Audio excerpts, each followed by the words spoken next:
समाचार हेडलाइंस के खास प्रोग्राम में चुनाव चर्चा। जी हां, नागदा खाचरोद विधानसभा से भाजपा के प्रबल दावेदार लोकेंद्र मेहता से खास चर्चा की हमारे एडिटर इन चीफ अजय नीमा ने। समाचार हेडलाइन के खास प्रोग्राम चुनाव चर्चा पे आज हम पहुंचे। मध्य प्रदेश की जो है विधानसभा है नागदा खाचरोद, वहां से हमारे साथ भाजपा से दावेदारी कर रहे लोकेंद्र मेहता जो है यहाँ से दावेदारी कर रहे हैं। लंबे समय से क्षेत्र में जो है अपना भ्रमण कर रहे हैं और क्षेत्र की जनता के लिए कार्य करते आ रहे हैं। हम इनसे ही जानेंगे कि आप भाजपा से दावेदारी कर रहे हैं और किस प्रकार से आप क्षेत्र की जनता के लिए विकास कार्य करेंगे अगर पार्टी आपको चुनती है। जय श्री महाकाल। हमारा नागदा खाचरोद विधानसभा हमारा दुर्भाग्य है, जब जब हमारी सरकार रहती है तब तब कहने का अपोजिशन में कांग्रेस के विधायक रहते हैं। कहने का जनता का मत अलग रहता है, परंतु अब की बार हम विगत 5 वर्ष से मेहनत कर रहे हैं। हमने घर घर द्वार द्वार गांव गांव और चौखट चौखट पर जाकर मध्य प्रदेश शासन की जो योजना है, माननीय शिवराज सिंह जी चौहान के द्वारा जो प्रचलित योजना है, लाडली बहन योजना है, प्रधानमंत्री आवास योजना है, तीर्थ दर्शन योजना है और जल जल हर घर पर पानी क्षेत्र का विकास, उसको लेकर हमने मध्य प्रदेश शासन की योजनाएं और केंद्र सरकार की योजना को लेकर घर घर जाकर हमने भ्रमण किया है। हमारी विधानसभा के अंदर 200 के समथिंग गांव लगते हैं। आज हमारे क्षेत्र में गांव की समस्या बहुत ज़्यादा है। गांव में सड़क नहीं है, कहाँ पर पानी की समस्या है, कहाँ पर अलग नाना प्रकार की समस्या है। और समस्याओं की समस्या कहाँ पर खड़ी होती है, हमारा विधायक नहीं है। उसको लेकर जन समर्थन में, जन मानस में भयंकर आक्रोश है। अब की बार मोदी सरकार, अब की बार शिवराज सरकार, अब की बार यहाँ की जनमानस अपना मन बनाकर बैठी हुई है कि हम किसी भी प्रकार करके कमल खिलाएंगे और भारतीय जनता पार्टी की जीत ऐतिहासिक दिलाएंगे। नागदा खाचरोद में अभी कांग्रेस के विधायक हैं और यहाँ से विधायक हैं, 5 साल हो चुके हैं उनको। किस प्रकार से उनके काम रहे और कई लोग नाराज़ भी हैं उनसे, तो इस पर आप क्या कहना चाहेंगे? मैं माननीय विधायक जी के कार्यकाल की अगर गणना करूं तो शून्य से लेकर अनंत तक गणना ही गणना है और उस पर विरोध ही विरोध है। हम पूरा क्षेत्र देखें, हम नागदा से शुरू हुए, हम दूसरा बेल्ट लेते अलसी गलसी चलते हैं, हम अटलावदा चलते हैं, हम टूटिया खेड़ी जाते हैं, हम भीमपुरा जाते हैं, हम गिद्धगढ़ जाते हैं। जो एक हमारा एक रो है, 40 गांव की एक पट्टी पड़ती है, उन गांवों के अंदर आज तक प्रधानमंत्री आवास नहीं पहुंच पाया है। वहाँ की रोडों की स्थिति देखें। विधायक साहब क्या कार्य करते हैं मुझे यही नहीं मालूम है। विधायक साहब ने क्या स्थिति बनाई, क्या स्थिति नहीं बनाई, क्षेत्र में विकास नहीं हो पाया। अब विकास किस प्रकार से होगा? अगर वो कुछ बनाकर देंगे मध्य प्रदेश शासन को तो ही विकास होगा ना। उद्योग की दृष्टि से देखें तो नागदा विधानसभा क्षेत्र उद्योग की दृष्टि से काफ़ी प्रभावित है और यहाँ पर कई केमिकल कंपनियाँ हैं। उस पर अगर आप पार्टी आपको चुनती है और आप विधायक बनते हैं तो किस प्रकार का उद्योग की दृष्टि से रुख रहेगा और युवाओं को किस प्रकार से लेके चलेंगे? मेरा एक ही विज़न है, भारतीय जनता पार्टी मुझ पर विश्वास करेगी, ये मुझे पक्का विश्वास है। और मैं विधायक बनने के बाद मेरा पहला कार्य रहेगा, यहाँ पर जितनी फैक्ट्रियाँ हैं उनमें यहाँ का युवा यहीं काम करेगा, यह मेरा उद्देश्य रहेगा। यहाँ पर फैक्ट्रियाँ तो एशिया की सबसे बड़ी फैक्ट्रियाँ हैं। यहाँ पर बिरला फैक्ट्री है, यहाँ पर ग्रेसिंग है, यहाँ पर लेंसेक्स है, यहाँ पर फैक्ट्रियों का उद्योग है और यहाँ पर उद्योगों का जाल है। परंतु होता क्या है, यहाँ पर बाहर का व्यक्ति आके कार्य कर रहा है। हमारे आसपास के गांव का एक भी व्यक्ति काम नहीं कर पा रहा है। क्यों नहीं कर पा रहा है, ये हमारे यहाँ के जनप्रतिनिधि इस चीज़ का जवाब दें। जिस समय मैं जनप्रतिनिधि बनूंगा, मैं क्षेत्र का नेतृत्व करूंगा, मेरी पहली प्राथमिकता रहेगी कि मैं यहाँ के ग्रामीण अंचल के युवा उनको और नागदा और खाचरोद के युवा उनको पहली प्राथमिकता पर फैक्ट्री में लगाने का कार्य करूँगा। ये 108 सुंदरकांड किए हैं, कई लोग आपसे जुड़े भी होंगे, ग्रामीण क्षेत्र में आप लगातार दौरा करते हैं, तो किस प्रकार की चर्चाएं इस कार्यक्रम को लेकर होती हैं? यह एक अद्भुत कार्य था, मुझे भी विश्वास नहीं था। मैंने मेरे परम श्रद्धेय गुरुदेव श्री बागेश्वर धाम जी से प्रेरणा लेकर, गुरु दीक्षाणा लेकर और एक संकल्प लिया था मुझे विश्वास नहीं था कि मैं 108 गांव में 108 सुंदरकांड कर पाऊंगा। मैंने सुंदरकांड कभी किया नहीं था, करता था पर सामान्य कौन सी पंक्ति उठाते थे, कौन सा दोहा बोलते थे, आखिरी में आरती करके प्रसाद लेके चल जाते थे। परंतु जब सुंदरकांड करने का मेरा मौका आया और मुझे खुद ही पाठन करना है, मुझे खुद ही पब्लिक को सुनाना है, भगवान को सुनाना है, उसके लिए भी अध्ययन किया। अध्ययन करने के बाद शुरू से लेकर आखिरी तक 108 गाँव में हमने सुंदरकांड किया। समस्या वो दौर तो बहुत आया, कहाँ पर शब्द हमसे छूट जाते थे, कहाँ पर दोहे छूट जाते थे, कहाँ पर मन वाचा मस्तिष्क में कोई उस टाइप का विचार नहीं आता था, परंतु सुंदरकांड करना है। एक लगन थी, एक मन में दृढ़ संकल्प था, कैसे भी करके 108 सुंदरकांड कर दें। कभी कभी तो हमें नींद में भी सुंदरकांड का स्वप्न आता था। और आखिरी में जब 108 सुंदरकांड के पास पहुँचे हम, तो 100 सुंदरकांड से लेकर 108 सुंदरकांड में मन में एक रुदन था, एक अंदर की आत्मा हमारी रो रही थी, आंखों में आंसू निकल रहे थे।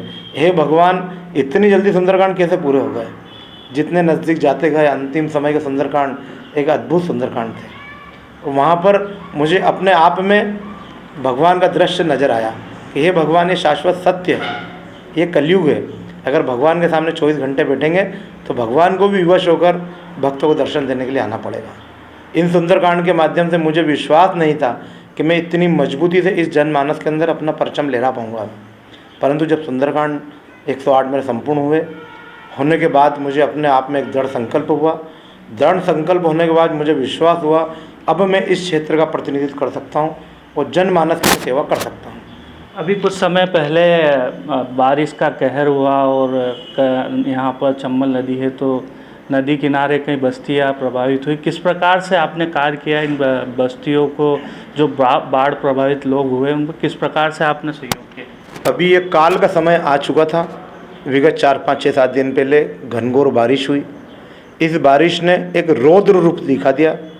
चंबल नदी जो शनि देव की बहन है, अपना रौद्र रूप दिखाया इन्होंने, और इस रौद्र रूप में हजारों जनमानस के घर बेघर हो चुके हैं।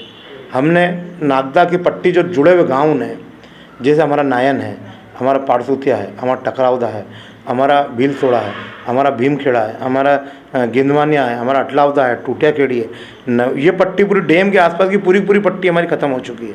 आसपास के 1-1 किलोमीटर के आसपास के खेत की सोयाबीन ख़त्म हो चुकी है। ग्रामीण जन में घर टूट चुके हैं, घर गिर चुके हैं, उनके यहाँ का अनाज पूरा बह चुका है, घर के बर्तन बह चुके हैं। उसके लिए हमने जो हमसे मदद हुई संस्था के माध्यम से, मेरे द्वारा, और हमने 5-15 जने की टीम बनाकर जो सामाजिक कार्य करते हैं उनको इकट्ठा करके बैठक करी, और जो सबने छोटा शुल्क इकट्ठा करके एक राशि इकट्ठी करी।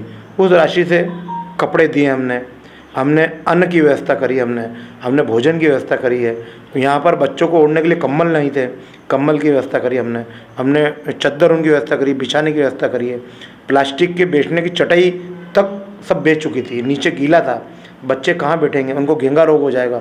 उसके लिए हमने हज़ारों चटाई खरीद कर, कंबल खरीद कर, चद्दर खरीद कर, सबसे पहले रोटी कपड़ा मकान हमने सुरक्षित किया, व्यक्ति रहेगा शांति से रहे। भोजन की व्यवस्था करके पैकेटों के माध्यम से हमने सबको संतावना दी है कि ये कलयुग का ये समय काल का समय है। जिस प्रकार कोरोना आया था कुछ क्षण में जा चुका है, यह पानी का दौर है, ये भी काल का समय है। कुछ आया है, कुछ क्षण के लिए जा चुकेगा। अब जनजीवन सामान्य हो चुका है। आप लगातार क्षेत्र में जनसंपर्क कर रहे हो, ग्रामीण क्षेत्रों में भी आप पहुँचते हैं। क्या मूल समस्या है यहाँ की नागदा विधानसभा क्षेत्र की, और आप अगर विधायक बनते तो किस प्रकार से उनकी समस्याओं को पूरा करेंगे?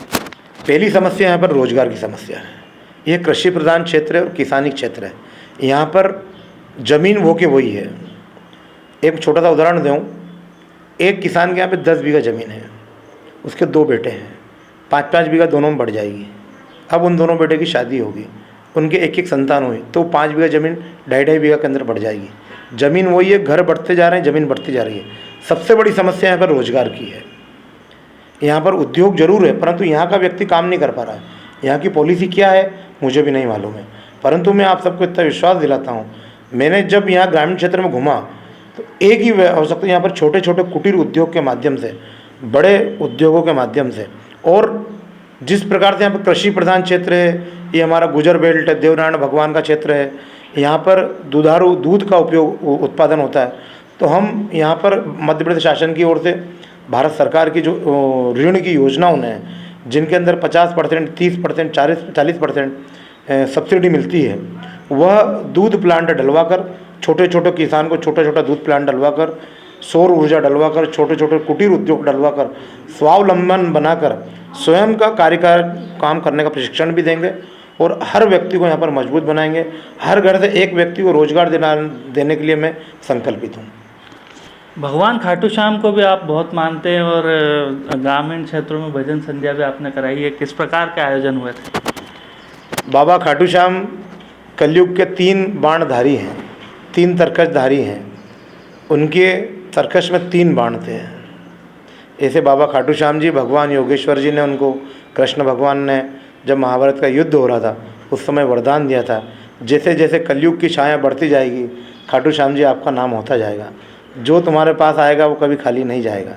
मैं भी एक भिक्षुक के रूप में भिखारी बनकर बाबा के सामने मांगने गया था। मुझे विश्वास है हर बाबा सबकी मनोकामना पूर्ण करते हैं। उसी मनोकामना के अंदर मुझे भी इस क्षेत्र में मजबूती बाबा ने प्रदान करी है। उसी को लेकर हमने जनवरी 2023 में एक विशाल भजन संध्या कराई थी। उसके माध्यम से अभी हमने 12 अगस्त को हमारे टोटल 150 गाँव में हमने जनसंपर्क किया, प्रचार प्रसार किया और निःशुल्क बाबा की पैदल यहाँ पर हमारा बांगरोद है, यहाँ से 28 किलोमीटर पड़ता है, 28 किलोमीटर की पैदल यात्रा जब निकाली, मुझे भी विश्वास नहीं था कि इतना जनमानस आ चुकेगा।